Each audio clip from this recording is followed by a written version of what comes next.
Okay, let's do a show. Did that change? Okay, good. First off, audio check. Can you hear me? Yes, good, good, good. And clearly you heard the tunes. That's my new favorite intro music. Lose Yo Job. I love memes when they speak the truth. So we're in a season of potential job losses, significant job losses. And I'm not talking about whether unemployment benefits get extended in the savage United States of America. I'm not talking about the attempts to strip, defund, disable the Postal Service.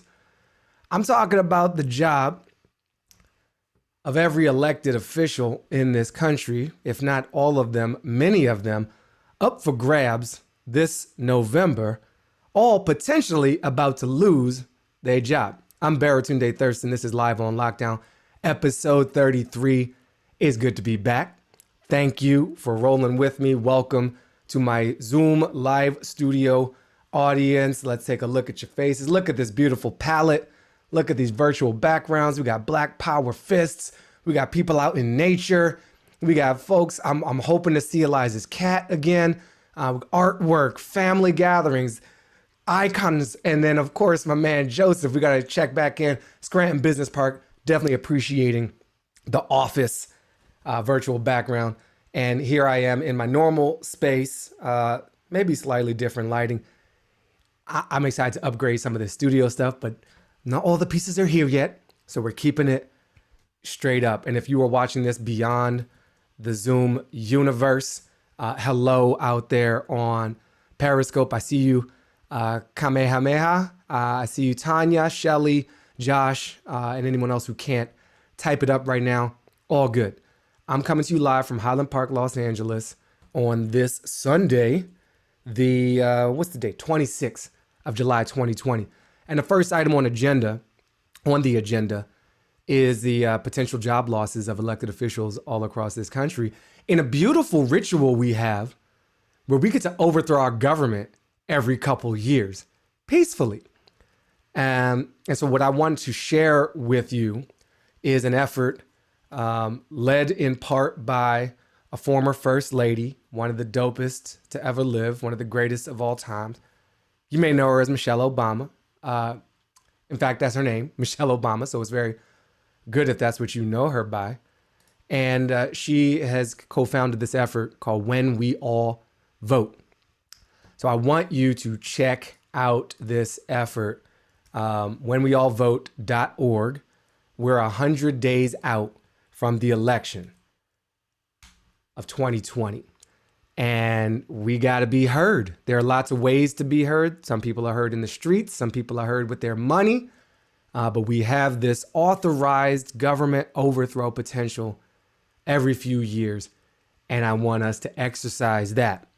Everybody get out there and dance. Dance with your vote. So you can register on this site. You can pledge to vote on this site. You can check your registration status on this site. Whenweallvote.org is the place to be. And for those of you in the studio, I'll drop this in our chatteringo here. Boom, boom. And if you are excited to vote in a particular election, not just the presidential, because there's levels to this game called democracy, shout out in whatever chat you're on right now. Let's hear about some of the elections you might be excited about.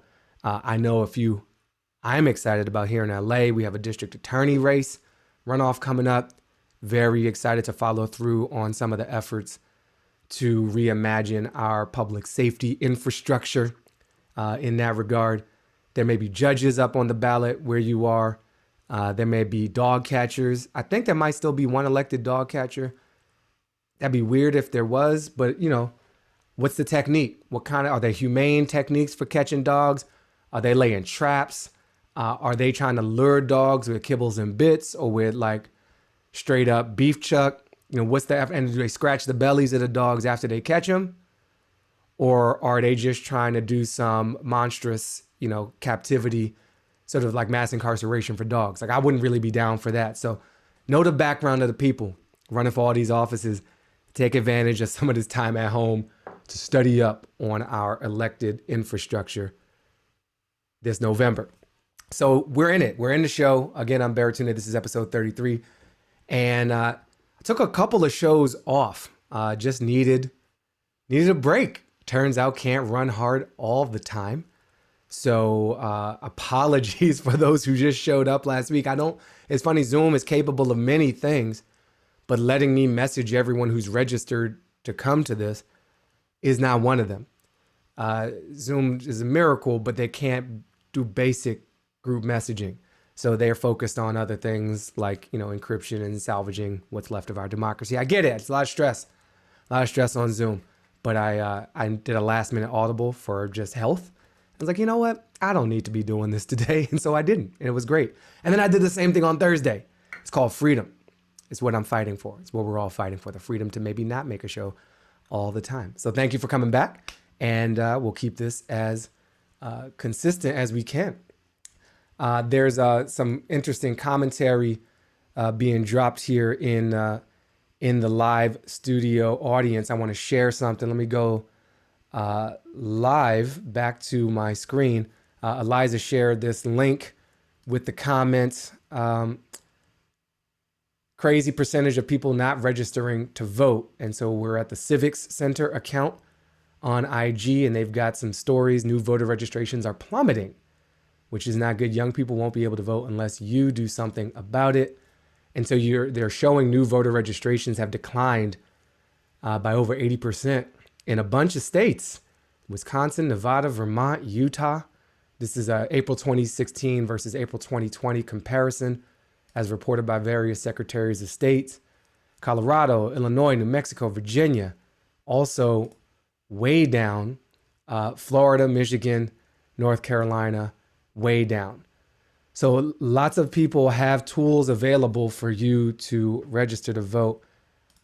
I'm going to promote Michelle Obama's tool because I trust her, and I would literally do anything Michelle Obama asked me kindly to do, or berated me and even maybe verbally abused me. Like, I would do it because I know that that's her way of going high. Like, and if she's like doing this and this is the you go high person, then you know it's serious. If you have thoughts on why these numbers are down, I'd be curious. I didn't have time to dig in to see if they explained any further. I would hope that some of that is because voter registration had spiked a lot in the midterms. Maybe so there were some of these people already registered. I'm sure the pandemic has a lot to do with it, and maybe co-registration efforts like Motor Voter and things are not able to capture folks. There's no concerts happening. That might have an effect. And of course, there's people who don't want folks to register to vote. And so maybe they're having some influence over that process. There's one other link, I should go ahead and drop. Let me see if I can find it in time. Vote by mail. There's a blog post up over at the Daily Kos website, which has a really comprehensive update on what the vote by mail deadlines are. Let me mute y'all again. I love the semi-ratchetness of my show. I love, like, here I am. I got my fancy graphics. I'm popping into Safari browsers. I can just drag graphics right on top of my face if I want to. I could play with the lights. I could loop music. But I also get taken over by my own studio. Like, imagine if you're making a legit show, like in an actual live studio, and then somebody in that show is just cooking lunch, and they just like drop a pan in the middle of your monologue on set running live. Like, that's what COVID's done to us. So I want to thank Daniel Zoller for whatever he's doing in his kitchen. And I want to thank myself for trusting my live studio audience enough to allow them to unmute themselves and occasionally paying the price for that freedom. See, this is what happens when you give people freedom.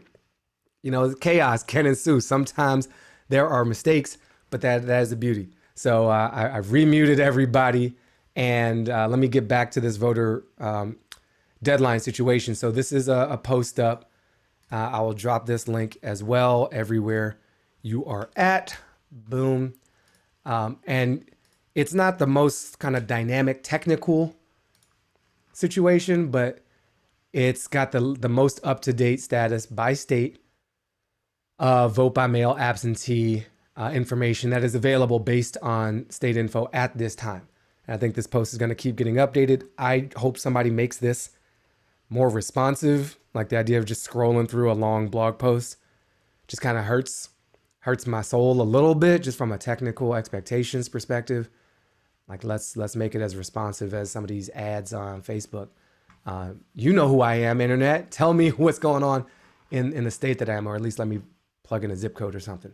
But I know we have someone who she mentioned that she's got a big update for us. Oh, I posted that link privately, not publicly. Here you go, Zoom chat. Eve Blossom. Let's bring it back. We haven't heard from you in a little bit. When last we checked in on Eve, Eve's been doing a lot of work on COVID. She had a housing situation that was very challenging in terms of a young and reckless individual trying to bring that soap opera to real life in her home. So, Eve, what kind of update you got for us? Well, at 12 o'clock today, after 5 months of living with someone who was reckless during the pandemic, she has left the house. Yes, we are all feeling that for you, Eve. Tell us how this went down. Well, she was supposed to be just a house guest because we were helping her out of she was evicted somewhere in California, in San Francisco, and she was supposed to be here for 5 weeks, and we were doing a good thing as a house guest, living here for free, that kind of thing. And then she wouldn't leave. And about 3 weeks ago, I sat her down, and my beloved and I both sat her down. We talked to her, and we made her sign a document, and that we had talked to her about notifying her May 22nd about leaving. And she was supposed to leave at the end of June, and then she didn't. And we were like, she's never gonna leave. Anyway, so she signed something, and that was the notification by law. And then she left today at noon. That was her deadline. And oh my gosh, it's a party over here. So I just wanted to give an update. So it's a very strange thing because she's a stranger, and you're living with a stranger during a pandemic, and she's in her 30s. And we're older, and she was just out and about, and it's just a very strange situation. Yeah. Did she have any contrition or any ultimate understanding or more sympathy for your concern about her reckless behavior with your lives? No, it was the entitlement that she had. So, but I think she learned a lot, and I sure have learned a lot, and maybe not being as, unfortunately, gracious with my home in the future, because 5 months is a long time. Yes, it is. Eve, I'm breathing a sigh of relief, literally breathing a sigh of relief for you. I know many people who've been through this with you remotely, watching this show, participating in the show, feel the same. You got rid of your Karen, and that's powerful. You de-Karened your house, and that's something that we're trying to do all across this great land, and we can't be too accommodating. Karens will be mad entitled, and it will squat up in your space. So I'm so happy to hear that. Thank you for the update.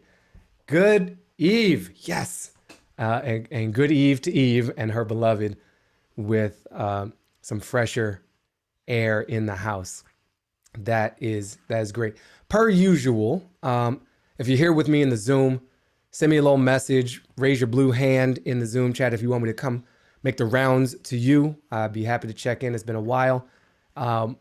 Topics of extraordinary interest, to me at least, are protests and uprising type activity that may be happening in your area.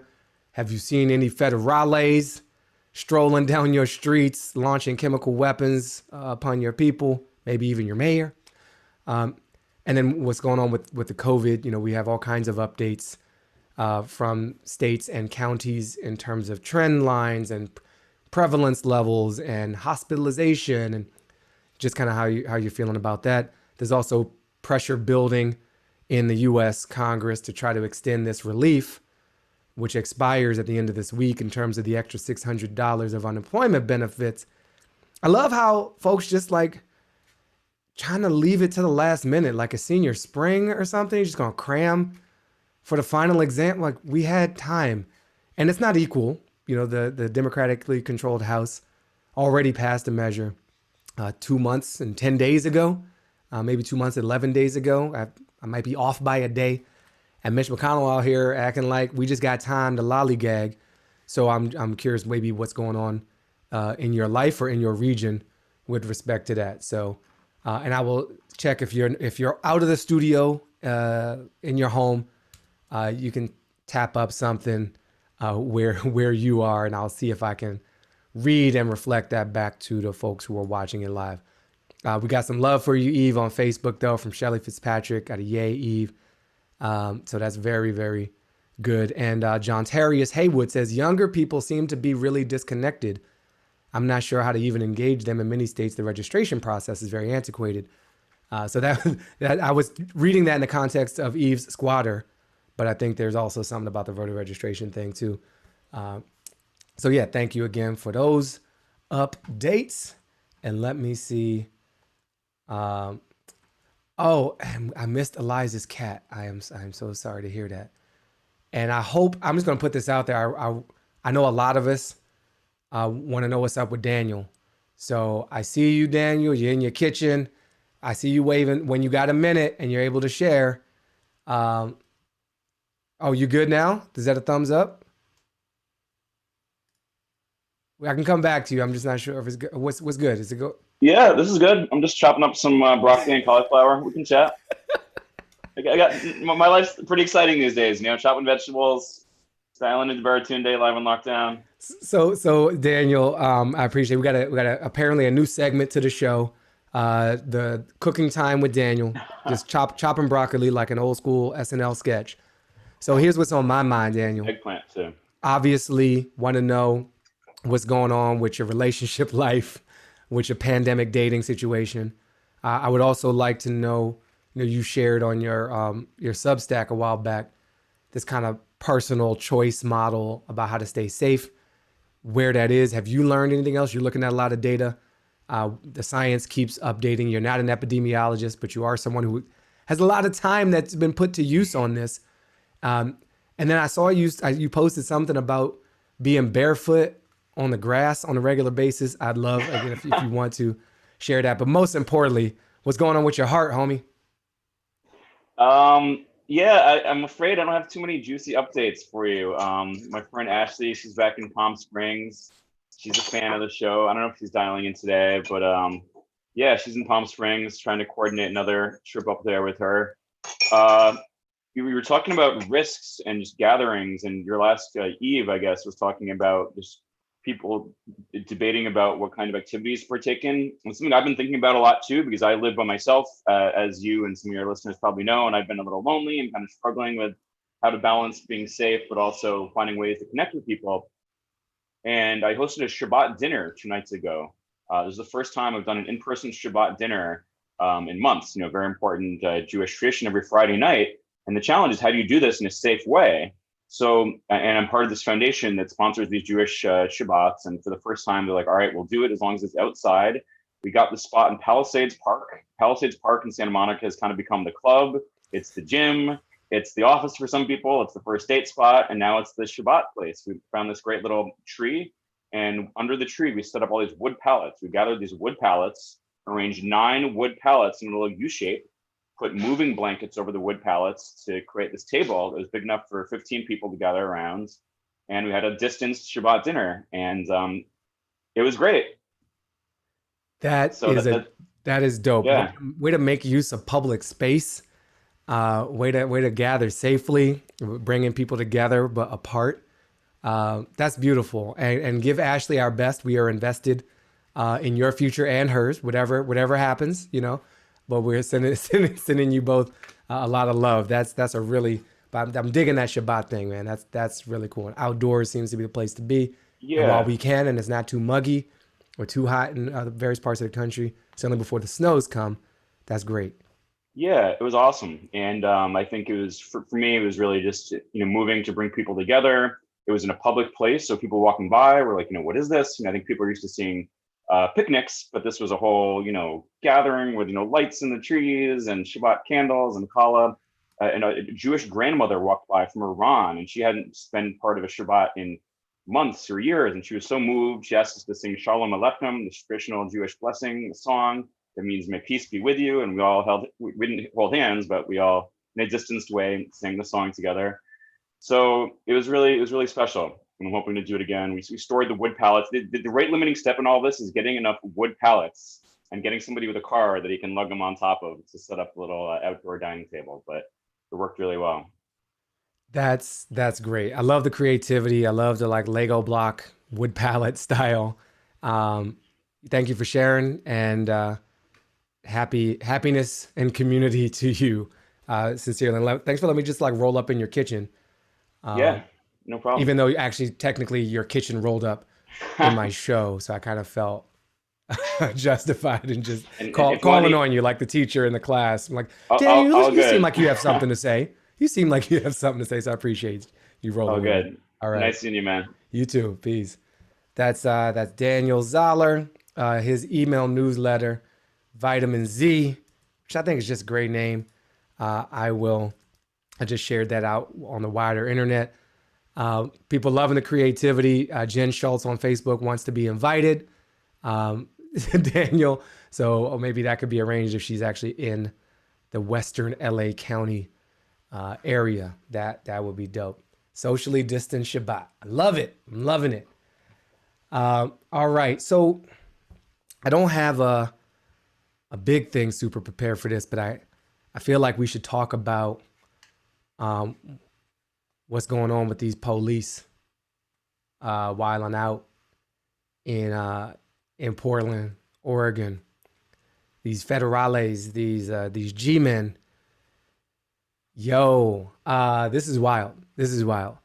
Cause when you're having like an argument with someone and things get really heated and you're, how do I put this? You're having an argument with someone, things get really heated. Both sides say something that they maybe they regret, maybe you put a curse on somebody's unborn child, you're feeling really a certain type of way. And you start to calm down, like you're still not on the same page, but the temperature has lowered and you have a little bit of room to breathe, maybe even walk away. You're like fuming, pacing. I don't even want to see you. I never want to see you. No, it's your fault. We never should have even been friends in the first place. And you walk away, you're like, oh man, that was kind of ugly. And it's not resolved, right? The argument is still there. Both sides feel like the other side was wrong. One side from a distance is probably more right than the other. And one party has walked away and just decides to like over their shoulder be like, and your mother, you're just like, we were cooling down, everybody's team had kind of like grabbed him up back in the corner, and one party just like re-instigates the argument. And then it re-escalates, and then here we go. I feel like that's what the federal government goon squad orchestrated by President and William Barr at the head of the Justice Department is doing. Like, people were just protesting. Things were chilling. People were still out in these streets, but it wasn't like super crazy. And then people like trying to step away from the middle of the ring, and in comes somebody, it's actually worse because they're not even in the fight. It's like a cousin jumps in, like, what'd you say about my cousin? What? And like, you're not even in this fight. It's not about you at all. And then the cousin shows up with like all the tear gas. And like, we were just arguing about what to have for dinner. Why are you bringing all this tear gas? So it's very, that's what I've been able to ascertain from what's happening in Portland right now. The feds created an excuse to insert themselves into this tango between law enforcement and the people of Portland who are trying to express themselves. And they're like, oh, we got federal buildings. We need to protect the federal buildings. And now we're 6 blocks away from that federal building. And now we're just reenacting what happened outside the White House every night. And it's so petty and it's so small and it's so transparent. And it's making things worse. And now you got people in Seattle who are like, you see what they're doing over in Portland? That can't happen here. And so it's like reigniting. It's fanning flames that were still burning. And it's risky. I think it's very, very risky because we have a chief executive who is not very high functioning in his executive function. He's very petty and very small. And he's got the guard dog he always wanted at Homeland Security, at the DOJ. And so this can blow up very easily. And there's been some beauty in it. There's been some creativity. You got the wall of moms, the wall of dads, the wall of vets. There's like a lot of human walls going up. I didn't know people could form so many different walls, like a lot of insulation, human insulation. And then the leaf blower brigade is rolling out. You know, I think I want to see a video of that, of just like all these Home Depot dads being like, oh, you got tear gas? We got leaf blowers. This is Oregon. What? Let's go.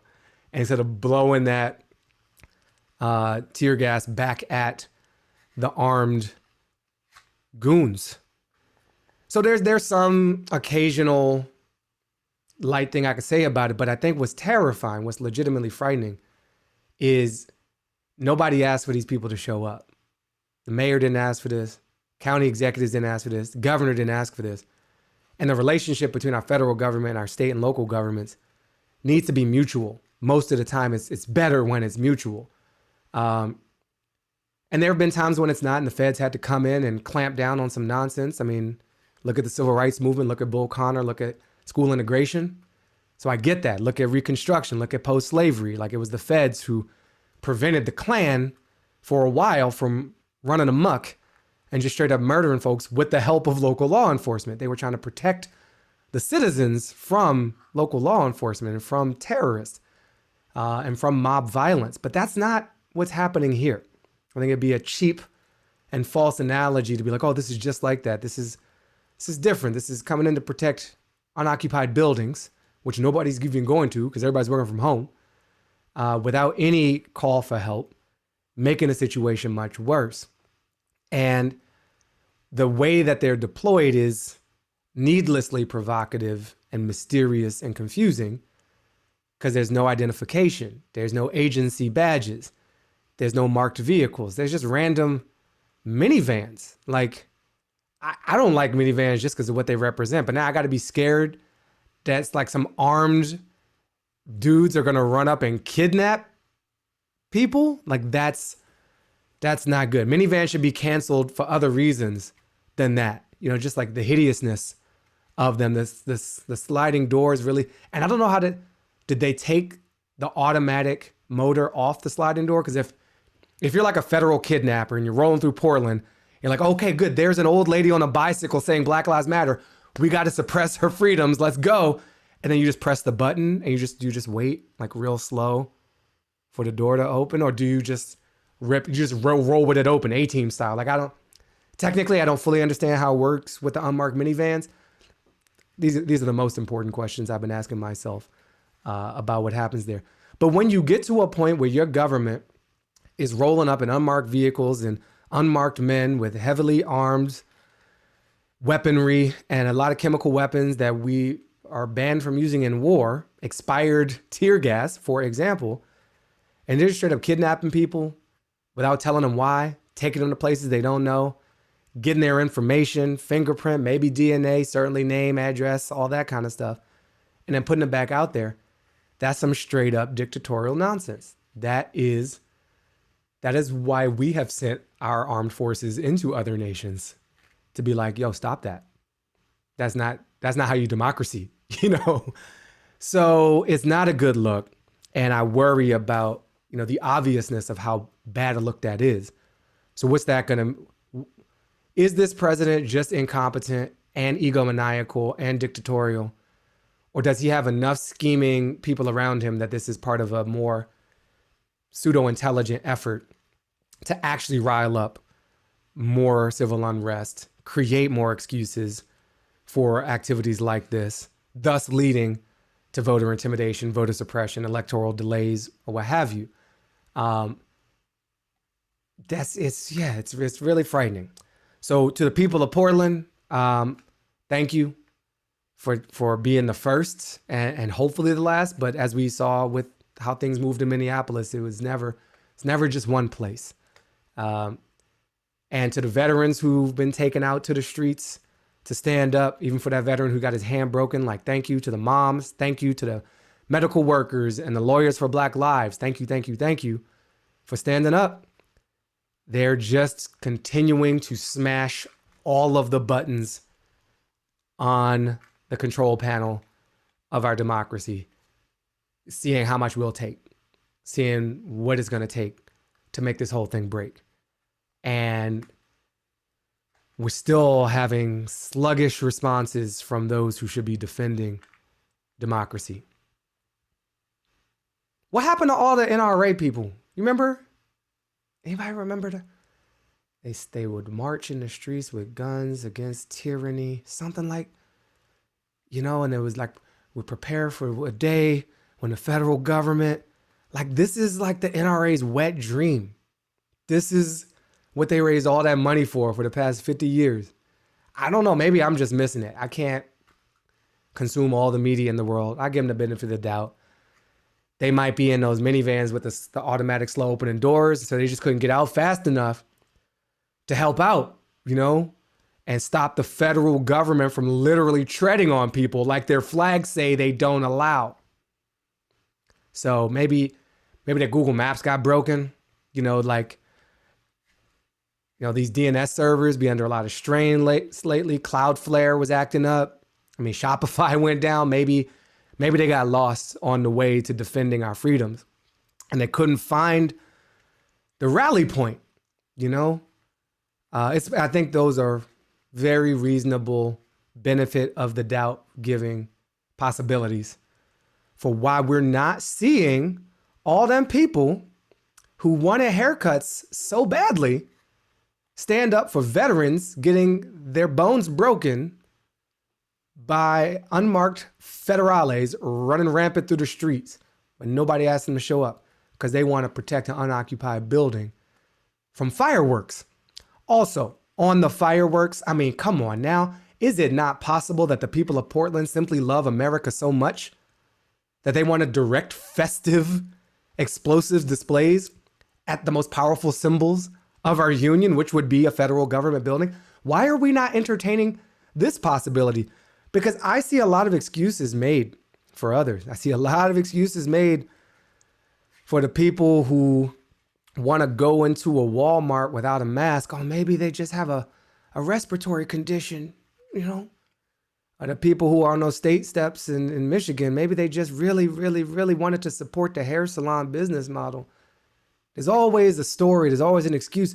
Oregon's a fancy and particularly resonant and relevant place for all this to throw down. You remember this place, the Malheur Refuge, federal government property. Some good old boys wanted to ranch on it, but small problem, they didn't want to pay for it. They just wanted to take the land and do what they wanted with it. And the federal government's like, yo, we got a little thing called paperwork. You got to file your paperwork, get a license. You can't just run up on land, have your cows just doing what they want. And I seem to recall these good old boys, in response to being asked to file their paperwork and not just take land, staged an armed rebellion. You remember that? You remember when they staged a whole thing? The Bundys. It was Cliven, which is just a great name. Just where did they get these names? I mean, I'm a Baratunde and I'm just still impressed by Cliven Bundy. And these dudes holed up in shacks and little bunkers and they got all their arms ready to go because they don't want to pay some fees. Oregon, home of deep, deep white supremacy, home of federal libertarian freedom. I don't know, where did those dudes go? What happened? What happened to the freedom you was trying to... Again, I want to say it could have been they got lost. Server was down. Minivan door got jammed. PPP loan didn't come through. There's a whole bunch of stuff going on right now. and Disney Plus launched. And that has given us a lot to do with our time. And so maybe they got caught up watching Hamilton on repeat. It happened to me. I was supposed to like turn my compost 4 days ago, and I've just been like, oh, writing my way out, you know, just like not giving away my shot. So I hope those dudes can figure out a way to, you know, peacefully support all these things they've been peacefully supporting all this in time, or shut the fuck up. Those are the options I see. Thank you for letting me get that off my chest. Apologies for the profanity. Sometimes a well-placed four-letter word is just what the spirit needs. Let me check back in with y'all. Who wants to say something? Hit me up with your blue hand. I've been doing a lot of talking. That was quite an extended. I blew through my 10-minute self-imposed limit. And Kamajalini or Kamahalini on YouTube, I see you. And yes, turn my compost on the list. Thank you. For me, it's easier though, because I have a tumbler, so there's really no excuse. It's not like I gotta go get a pitchfork and literally turn it. I just have to like apply mild rotational pressure to my circular bin. Go EnviroCycle. They didn't even pay me to say that. I just love the product that much. Hollister's telling me that Cliven is against Donald now. That's great.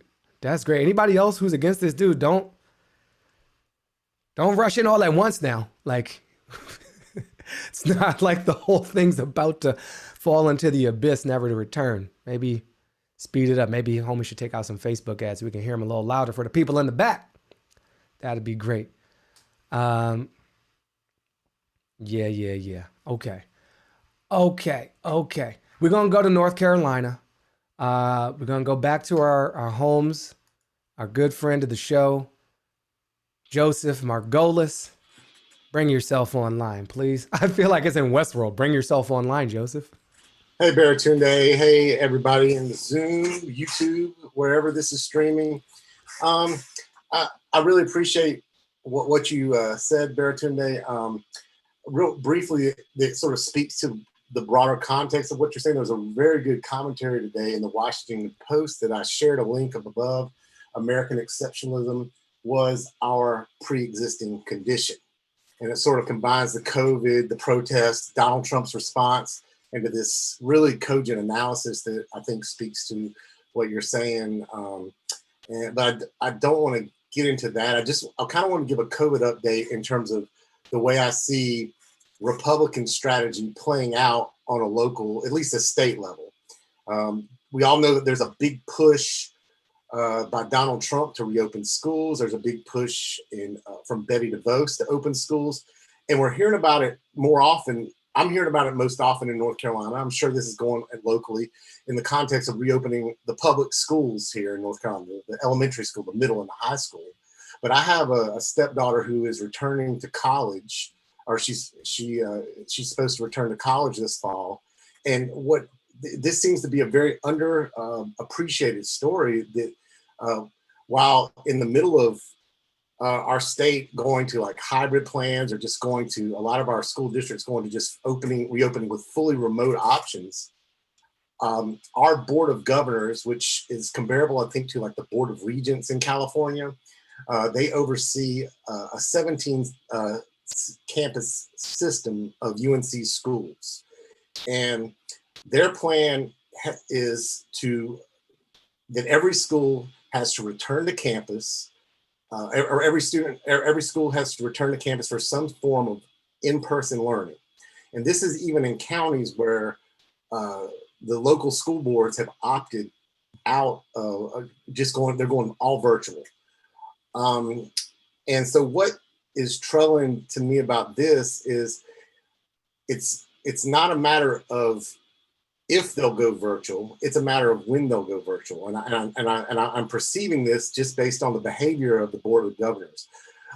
Just last week, they had their meeting, and they were getting a lot of concerns from students about the quality of their education, because of course, even in the event that they're forcing these kids to go to school in a hybrid experience where they're only going to class 1 day a week for each class, that's going to lower the quality of their education. And they're also, because of these hybrid classes, there's a lot of students who cannot continue on with their college education without going to school and showing up and moving in, even though they may be safer staying at home with their parents. That might not be the case for every student, and I do know that. So what do you want to see? Well, what I'd like to see them do is go virtual, but I just go fully virtual. But I also understand the conundrum. Like, I would really love my stepdaughter to stay home, but the way that there was an online meeting with her school, like a town hall, and the chancellor was just pretty frank that basically he said in so many words that if people don't return to school, there's going to be major cuts in the programs. And so and the Board of Governors previously that week had said for every school to give 25 to 50%, make plans for 25 to 50% cuts. So that was the threat. And then they are not going to refund tuition or housing if classes go to fully remote. So it's a scam. It's a scheme to get the students on campus, to get the tuition, to get the housing, because in North Carolina, we've never fully recovered from the Great Recession in our education system. And so the student, unlike places like Harvard and Yale, MIT, they're going fully online to have these massive endowments. UNC is very reliant on their tuition and their housing. And so it really will create some solvency problems that should really be the responsibility of the legislature to resolve, but they're putting it on the backs of our kids. And so that's especially for those of us that are in states where because our governor's Democrat here, but our legislature is Republican led. And this sort of mirrors the behavior of the legislature. They would open everything up if they had the power, but they do not have a veto-proof majority. So they haven't been able to override the governor's orders. But they're doing it at school. And so in the midst of this pandemic where public health people are saying it's not safe, no one is talking about what's happening in the schools. Not our public health director for the state. The media is not covering it, but very few sources. But it is this problem that I'm seeing, and I'm interested in knowing if any other people out here are experiencing those type of concerns. That's kind of what my account is in terms of COVID. It's kind of a convoluted scheme, but it's something that I've noticed that really seems to be exploiting the students for their financial aid money that they get from the federal government or from out of the pockets of the people who come out of pocket. If they don't come back, they risk losing their educational program because it could get cut. It's pretty. What a twisted conundrum. Thank you, Joseph. Always good to hear from you. Always good to see the new background. Again, respect for the Scranton Business Park. I think we needed to see that because The Office is an absurdist show, and what you just shared with us is an absurdist reality. The school thing is so hard, and I'm not going to pretend that I know what we're supposed to do fully. I will reference, as I usually do, Dr. Michael Osterholm, who's one of my go-to single voices for all this. He's got a great podcast called the Osterholm Update. It drops every Wednesday or maybe very late Tuesday. He operates out of CIDRAP, Centers for Infectious Disease, and something RAP. I never remember the last three letters. Centers for Infectious Disease. RAP is a new hip hop group that chases down viruses and explains how they work to people who don't want to handle the truth. Anyway, he talked at length about the school situation. And what I hear in your story, Joseph, is this like just-in-time payment scheme where there's no backup. We've defunded education so much at the state level. The federal government is so willing to send troops into Portland to make a statement, but not willing to send money into North Carolina or any state to support state and municipal functions, including law enforcement, which they seem to love so much, and education, which everybody always pounds their chest in support of. So we've got some of this seems like it's about lack of leadership and how we've decided to fund the system in the first place. And it's hard. What Osterholm has said about the schools thing is there's no simple answers. There's no one size fits all. One stat that he shared is, across education primary and secondary education, at least 25% of teachers are likely in a high vulnerability category. They're older, they have some health conditions, and it would just be very risky for them to return. We also have this kind of sliding scale of impact on young people, and in terms of infection rates, communicability, and mortality, and even illness rates. And those numbers are all much lower for very young people. There's been very few cases in the age 0 to 9, 0 to 10. It increases as you approach adulthood, such that, high school students are almost on par with adults in terms of their ability to catch and spread this. So there's some argument for prioritizing primary education, daycare centers, and having some isolation. But the way he articulated it that I think was most useful was no school should reopen if they can't answer this question. These questions. What is your plan when a teacher is diagnosed with COVID? What are you going to do? So you have this teacher, and the teacher teaches X number of classes with Y students each. So are you then therefore prepared not just to quarantine that teacher, but X times Y, all the people like potentially exposed? What if someone in the teacher's house that they live with is exposed? Does that automatically trigger a quarantine? Are you still going to pay that teacher? Or are these students going to learn if they all have to go home too? So you got to have an infrastructure in place to be able to execute at that micro level. It's not a citywide or statewide. Might not even be, it's not even a district-wide thing. It's like within a school, what's our protocol? Because there could be ways to do this, but you gotta have the ability to function. And that's what we keep showing that we don't have in so many ways. Not everybody, there's places who are gonna be figuring this out. Some will work faster than others. So I hope that we get to that more nuanced place where we can have these targeted interventions driven by data and protocols.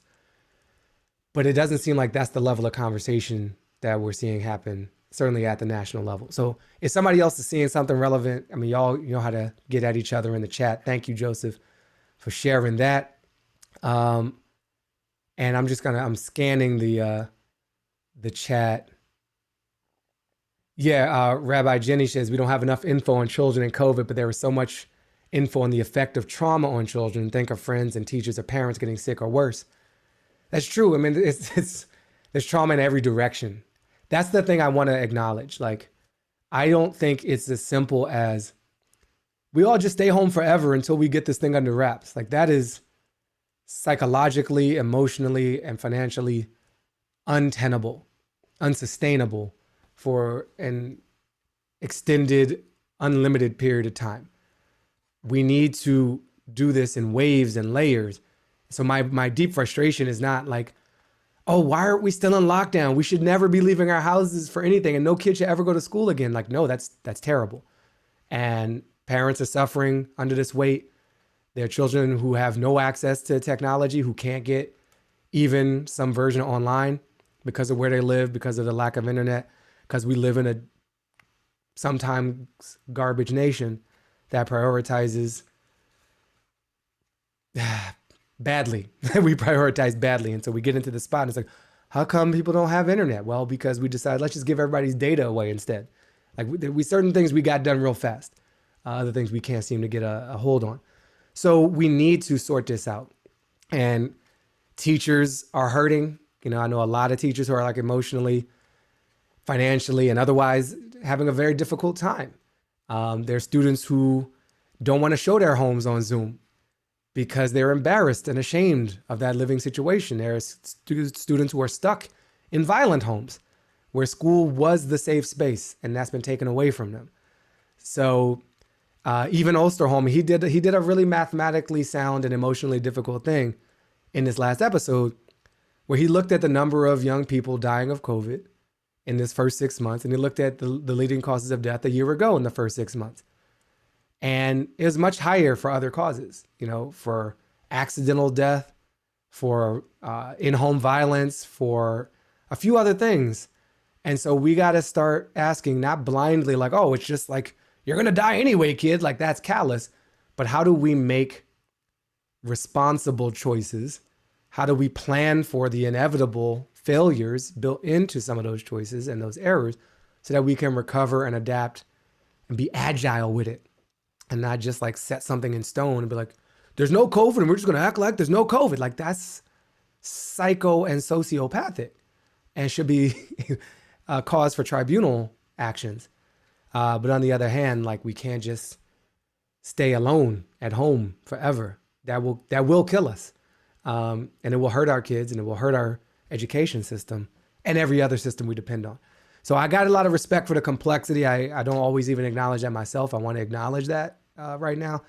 And I think, if the federal government wants to get super activists, you can figure out how to like get Border Patrol and Immigrations and Customs Enforcement and U.S. Marshals to rent a whole bunch of minivans from Enterprise and find, protests in Portland and unload this stash of expired tear gas upon the public.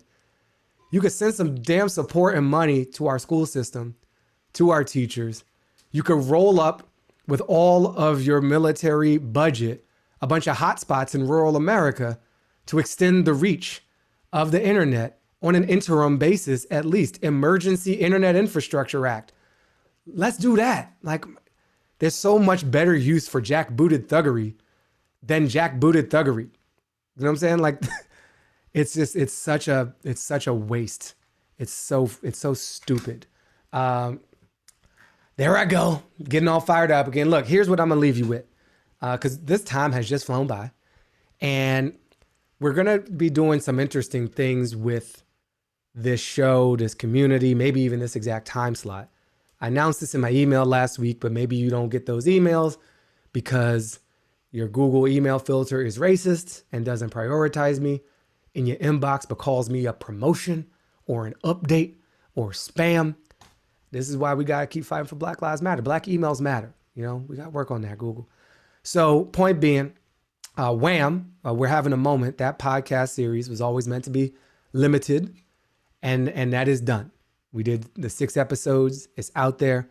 It'll stand as a reference. If you haven't listened, please do. It's still mad relevant. We're having a moment wherever you get your podcast. And then we're picking up where that leaves off to talk about how to citizen. And I will be your host and guide and co-citizen, co-resident, co-society member with you in that journey, because I don't know everything. But we're retaking the word citizen away from all this jackbooted nonsense about who's got the right paperwork and who really deserves to be here. We're here, and we got to reassert and reclaim what that word means, because it was about self-government. It was about our power collectively to self-determination, to determine ourselves, to determine our future and our prospects and possibilities. So we're going to get into that game. We're going to get into the democracy business, to the citizen business with this show. And I'm going to be taping most of that show in this style. We're going to do it live. We're going to do it in a Zoom studio. If you're in the studio now, I have your email, and you'll be getting an invite to a special taping this week of our first episode. All about that word, all about what that could and should mean for voting, but also so much more than voting. There's so much more to this than casting ballots and delegating our power to some professional. There's other ways of wielding it. And so we're going to get creative. We're going to get inspired. We're going to highlight dope examples. So I've got a couple guests lined up, one featured for this live moment. And we'll do this a couple of weeks ahead of release. The show should come out in a month-ish. But if you're in the studio with me, you'll hear most of it right there. It'll be limited. We only have, I think, 100 spots. So make sure you look out for that email. Check your filters now for messages from me. And if you are not getting my emails, get them. Go to baratunde.com/email and sign up for that. Or get my text messages, 202-894-8844. That's 202-894-8844. Not that one. Nope. That one. And I'll send out an alert and an invite there too. To close this show out, let's just rename everything after John Lewis. Just everything. I'm going to take a sip of John Lewis right now. I'm going to adjust my John Lewis right here. And I want to thank John Lewis for John Lewis and this life well lived, this service well delivered. It's so I'm so glad that we got him for as long as we did. There's a lot of good people who were taken from us or who left us early. There's people who gave what they could and then tried to undo all that good with some shadiness later in their lives. And there's people like Congressman Lewis who just kept going, just kept marching on with multiple tools of citizenship, of leadership, of allyship, of his own evolution. And what a just in a moment where we are having such silly arguments, where even like racists don't want racist statues up anymore, but the president's like, I want racist statues. And the racist's like, nah, we're good. We're done. Like Mississippi's like, no, we're good. We don't need the flag. We're not actually as racist as we used to be. And the president's like, but racism, in a moment of that, just John Lewis. We could take that bridge, that Pettus Bridge, named for a petty Confederate Klan member, and name it the John Lewis Memorial Bridge. We could elevate people who've been erased from our history, indigenous people, many women, Black and brown people, and let us all see ourselves in what deserves to be celebrated on our state house lawns and in our public squares. And we can put those other vestiges of a painful past in a museum or at the bottom of a river for future scuba diving adventures that James Cameron can explore with his high-tech machinery, and make a whole new series about that in the future. I would watch that series. I would watch Rediscovering the Lost Cause, brought to you by James Cameron in VR. Like, let's put them there and put us on a pedestal. The people, that's what the whole thing is supposed to be about. So I look forward to making this new show with you. I will still figure out what happens with lockdown. In the meantime, if you have thoughts on that, text me, hit me up in the comments, message me via email, because I'd love to know. I know I'm not in a position to like make that show and make 2 of these shows and do everything else every week. That's just too much. And so I'm hoping you'll just come with me and we'll keep exploring and experimenting, even as the times that we do this might shift based on guest availability. So yeah, thank you for being here for episode 33. We have been doing this for a long time. We will continue to do it in some form. And I've appreciated this and will continue to. Have a great, great day. Enjoy your John Lewis. Peace.